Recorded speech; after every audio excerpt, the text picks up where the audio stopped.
In our first story, President Akufo-Addo has opened the second Africa Leadership Conference aimed at exploring innovative ways to enhance competitiveness within the advertising industry. The Minister of Information, Mustafa Hamid, opened the conference on behalf of the President. There's more in this report. In a keynote address, Executive Vice President of Unilever Ghana and Nigeria urged local advertisers not to feel intimidated selling the real story of Ghana, even if it portrays unpleasant, terrible situations. He says advertisers should not be pressured to portray the good image of Ghana and turn a blind eye to issues of poverty, slow economic growth and deprivation. Speaking at the second Africa Leadership Conference in Accra, he noted that good and effective advertising has the potential of boosting investor confidence in the country, no matter how bad the story may be. It's a funny thing to think about. He is the one that needed to be pitied, not the African people. The African people have always been a part of history. All the peoples of the world have been a part of human history. So what we need to think about, when we see people, the masses of our people, and we do not see the opportunities for advertising to lift society, to improve communities, it is we. We are the people who should be felt sorry for. In our self-importance, we are the people who have lost the connection to our communities and our societies, and for as long as we lose that connection, for just so long, we will become irrelevant.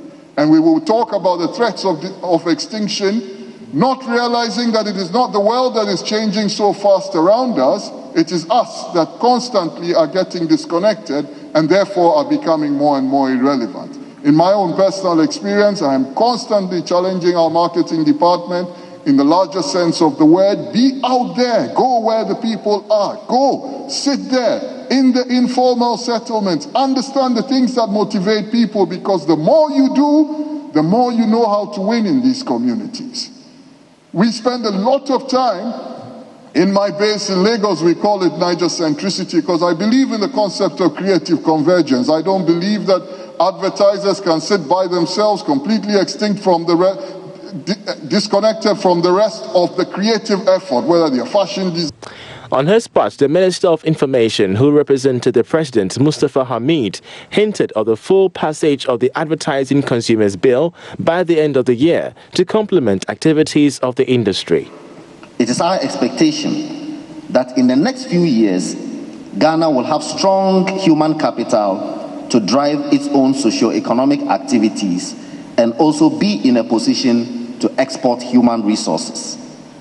I am confident that this will create a firm foundation on which to propel the Ghana Beyond Aid agenda and achieving our destiny as a country. We in Ghana have set the pace, and I encourage my compatriots on the continent to equally implement policies that strengthen the human capital base. Beyond this, my government is implementing policies that will empower the private sector and empower local businesses to be globally competitive.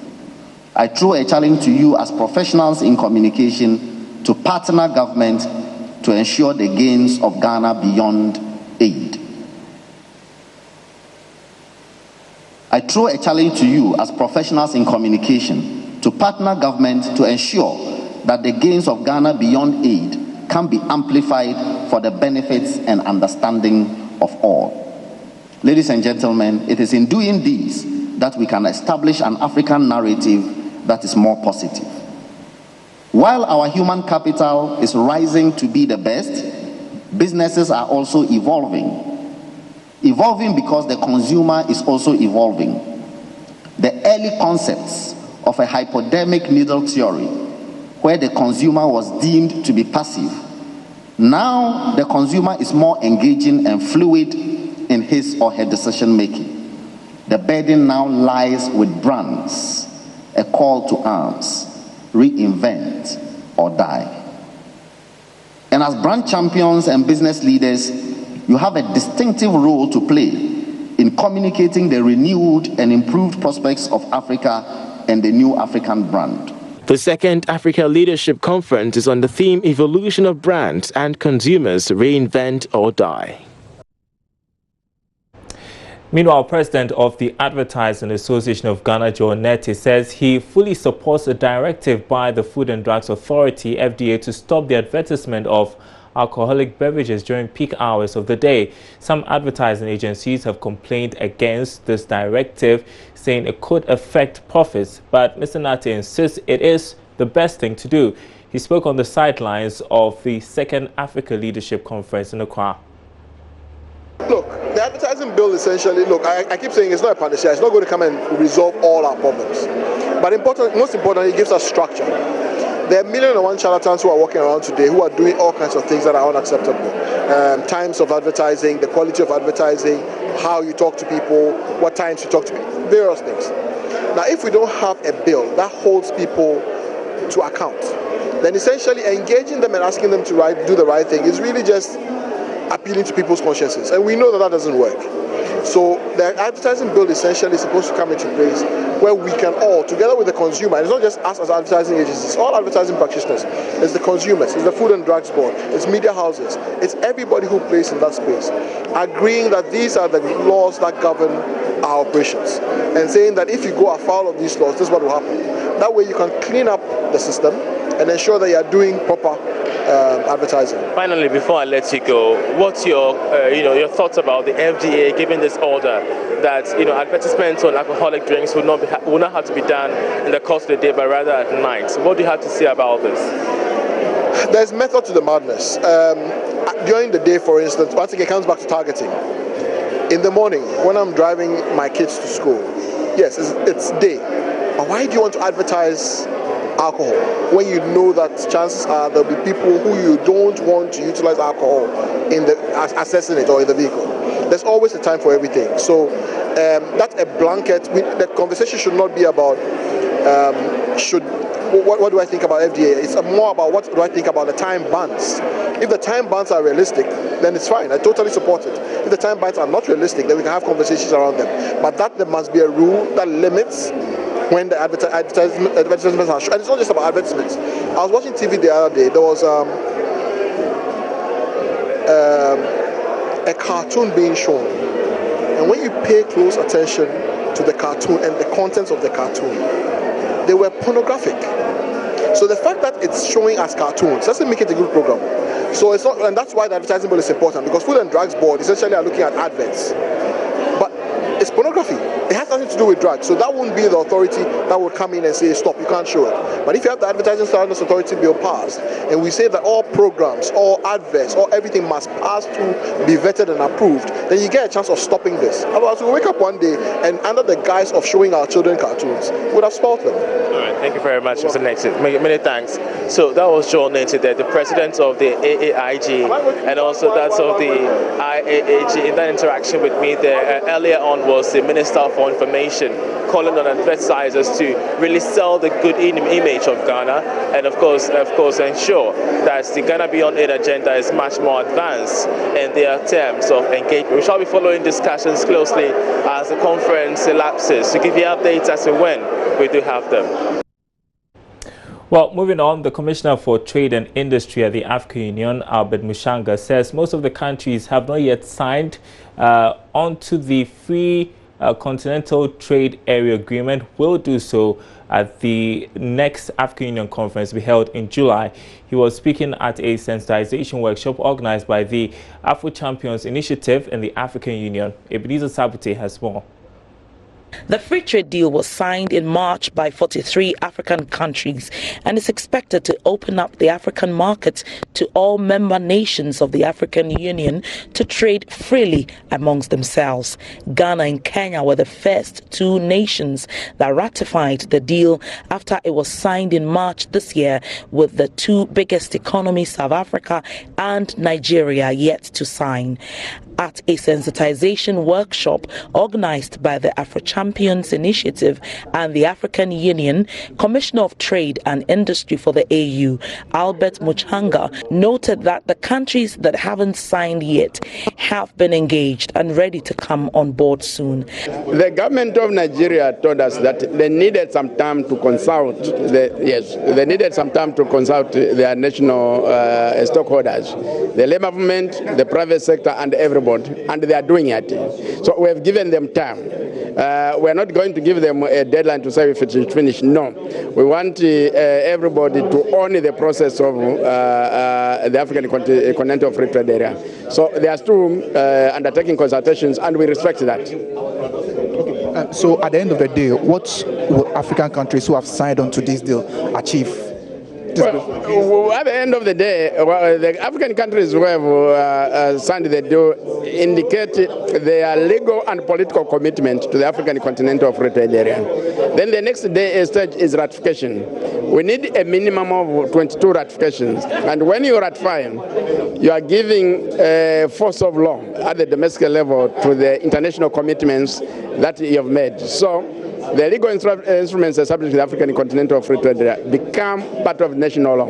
And when we have attained the minimum of 22 ratifications, a month after that, the agreement will come into force, and we'll be able now to start trading. And as part of the preparatory process, we are also engaging in the process of negotiations of tariffs, so that when it comes into force, we are able really to start trading as a free trade area. The delegation met with the Association of Ghanaian Industries, AGI, to brief them on the progress of work done so far to ensure a smooth implementation and how it will benefit local industries. President of the AGI, Dr. Yao Edujemfi, tasked Ghanaian industries to build their capacity to be able to be competitive in the market. Significance, what I'm saying is that basically if we are talking about Africa Continental Free Trade Agreement, and we are talking about the benefits for the people, what I'm saying as the president of AGI is that it will be of great interest and it will really benefit local business people who really want to look at market outside Ghana, to be able to explore and then find ways and means that we can develop our markets. Rather than allowing foreigners to come, open their plants here, as much as we need foreign investment to come to Ghana, it's okay. But rather, can we build local companies that will rather increase their production, whatever area the product that they are making, for export, to bring foreign money to this country. The CFTA will progressively eliminate tariffs on intra-Africa trade, making it easier for African businesses to trade within the continent and cater to and benefit from the growing African market. Now, government says it would still go ahead with the implementation of the new custom management system, UNIPAS, despite opposition from some players in the maritime industry. Freight forwarders have registered their displeasure against the move, which is expected to see UNIPAS take over the roles of West Blue Consulting and GCNet. Some stakeholders have described the move as a desperate attempt by government to kick out West Blue Consulting and GCNet after it earlier offered a 10-year sole source contract to Ghana Link and its overseas partners, Kupia Korea Customs Service. This would see the introduction of the new custom management system known as UNIPAS to take over the single window operations at the port. However, some players in the maritime industry are opposing the move. Speaking to Joy Business after a press conference in Accra, President of the Ghana Institute of Freight Forwarders, Kwabno Fosuapia, said the change was needless and would cost the country. I know how the present situation is like on the floor, and I can tell you that the present situation, we don't have problem with IT solution. So therefore, you don't want the better alternative, we don't have any value proposition. How do you know there is a better alternative? You have seen applications and processes like this fail in so many places. This is news. It's all over the place. We have seen attempts of this nature fail in so many countries. We can cite Tanzania, we can cite Eritrea, we can cite Ethiopia. Okay. Government is, however, insisting this new system is important as it will help drive down cost of trade facilitation activities at the ports. Carlos Ahinkwa is Deputy Minister of Trade. GCNet is taking 0.4% and West Blue is taking 1%. As to who takes what at the back, it's not our business. I am concerned with what the importer has to pay at the front end before he's able to go and clear his goods. It cost him 1.4%. Like I said, take it whether FOB or CIF, and let us make, for the sake of this argument, and let us make progress. Now, we are saying that for the same unit, For the same job, this Unipass is going to charge 0.75%. How much are we saving? We are saving about 0.65%, almost half of what you are paying.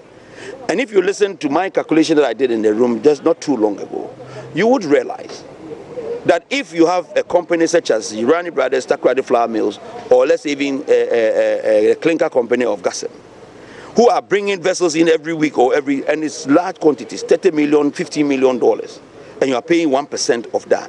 Calculate that against 0.75 and 0.5% and tell me whether they are the same. So it means that the importer now have excess money to use it for something else.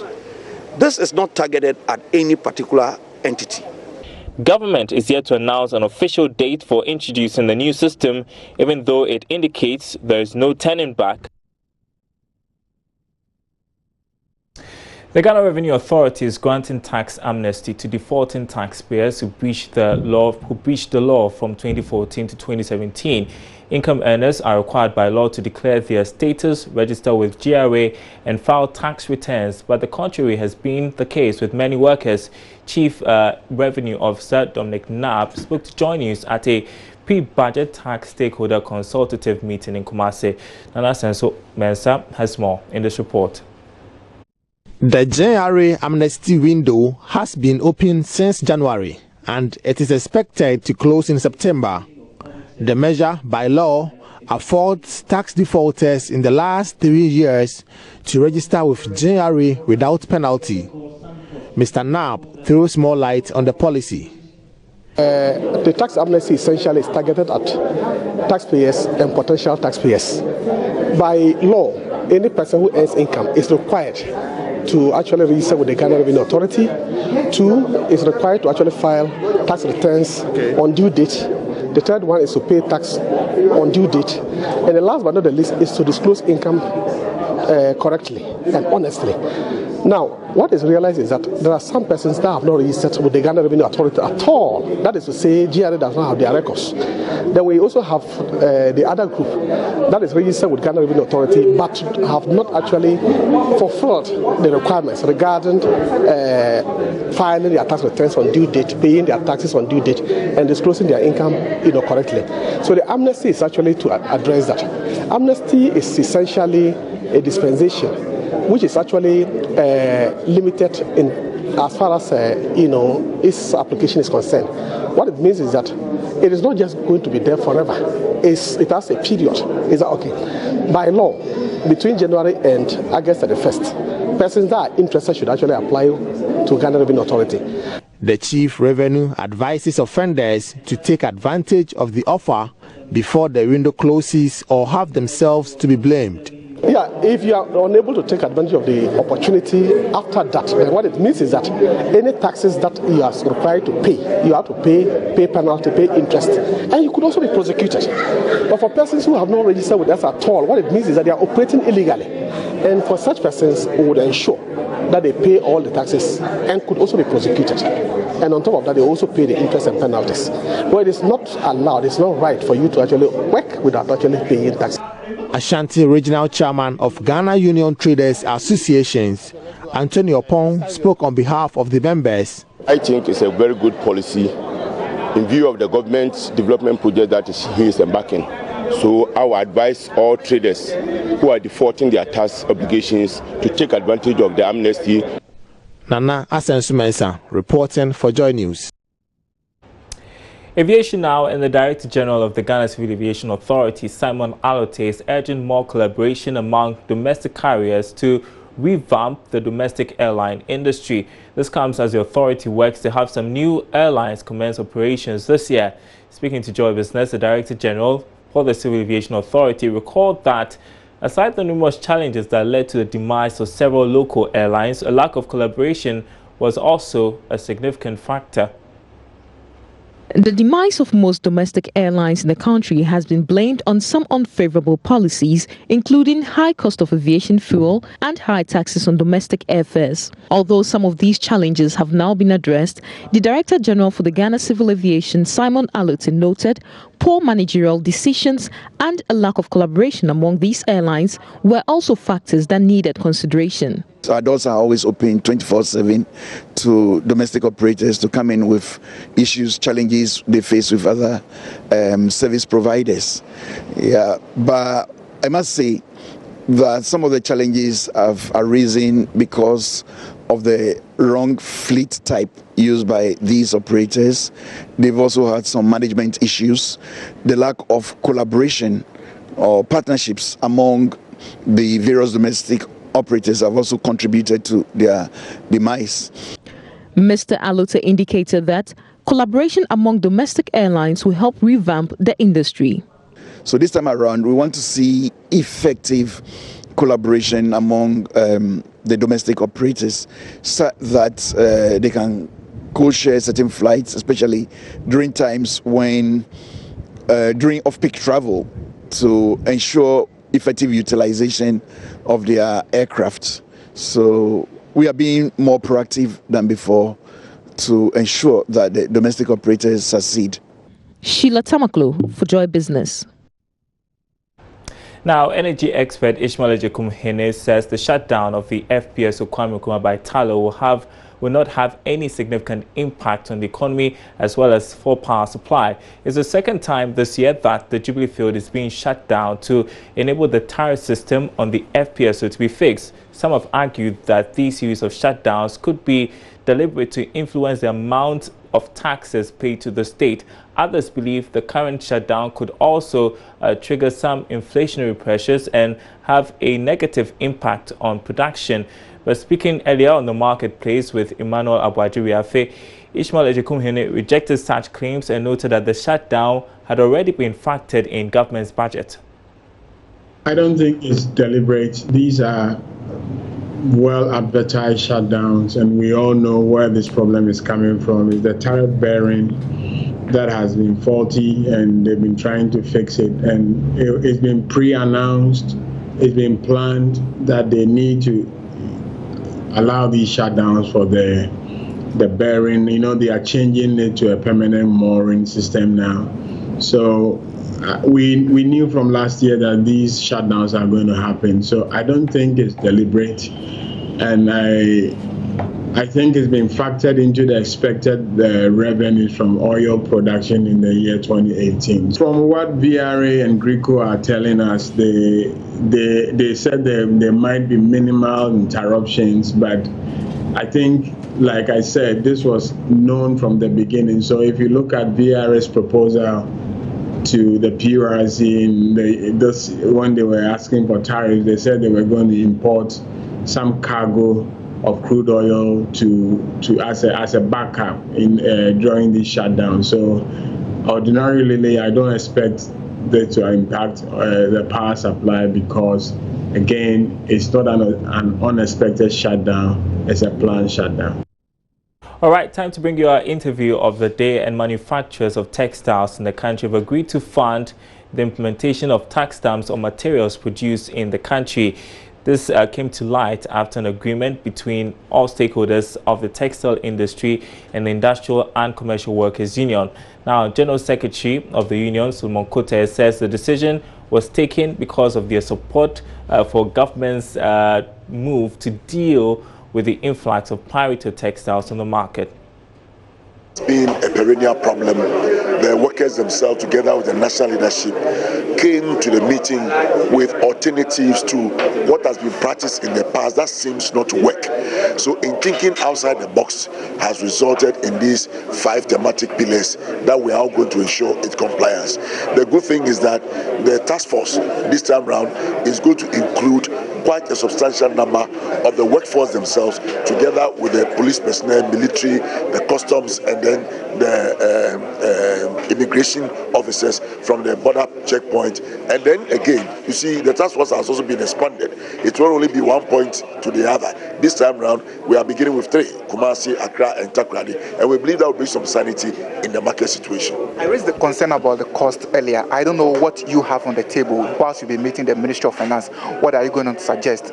That you take the cost of printing the tax stamp, or government takes the cost? If you have looked at the legislation that was begun by the NDC, okay, on the process of this tax stamp. It didn't start with this government. So all those elements has been fused into it already. The stakeholders have also been brought to a meeting, and they've all admitted and said, look, we are willing to comply, because that will also give us the proper market share that these indigenous enterprises are scrambling for. So it is there that is admitted by all stakeholders. That they are going to pay for the tax. They are going to pay for it. It's going to be another form of revenue to government as well. So the textile manufacturing companies, ATL, GTP, they are going to pay for the tax stamp, printing of the tax stamp. Obviously, they are going to use that to sell their product, because it's going to give them guarantee of where the product is coming from. And every market situation, you must separate the inferior from the superior ones. And we think whatever margin they have to contribute to it, they will. Is it not going to affect the cost of the material in the market? Because already we are talking of price competitiveness. The question is, how much is it? Okay, and then if you look at the stimulus package that government is also going to give to them, it's going to alleviate the serious cost burden that they carry along. And then again, you realize they've even also reduced the electricity bill and the water bill. So all those areas, could substitute for this new tax stamp they are bringing in. And that'll be it for Business Live tonight. Thanks for watching. My name is Daryl Kwal. There's more news on our website, myjoyonline.com/business. There you go. Behind me, you see all the stories that we've been covering for you all day. Thanks for joining us. We are back same time tomorrow.